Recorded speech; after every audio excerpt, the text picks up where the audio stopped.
Today is World Mental Health Day, and it's a great day to admit that for our most vulnerable citizens, our children, their mental health sucks. Kids today are more anxious and depressed and suicidal than ever. Most teen girls share that they feel persistently sad or hopeless. 9% of high school age kids have attempted suicide in the past year. Suicide is now the second leading cause of death for kids aged 10 to 14. More kids are dying from suicide at these ages than all the cancers combined. So why is this? There's a lengthy description in a book called The Anxious Generation, which everyone should read. But what's important to remember is that kids who spend more than 3 hours per day on social media face double the risk of anxiety and depression. And most teens are spending 4, 5, 6, 7, or 10 hours a day on social media, displacing them from activities that will help their mental health, diving deep into addictive feeds that are bad for them. So how do we change this? Well, of course, we can set up guardrails and monitor within our own home, but the biggest impact we can have is to force social media companies to stop addicting children. That means removing the features of their platforms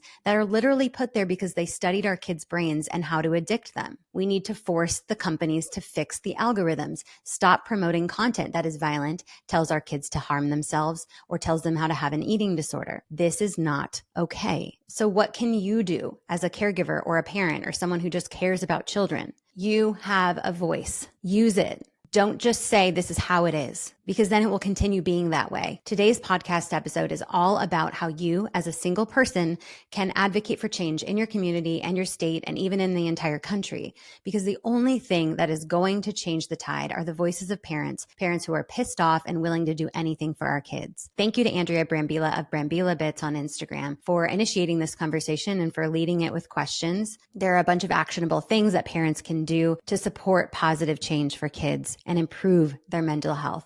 So please speak up for your kid.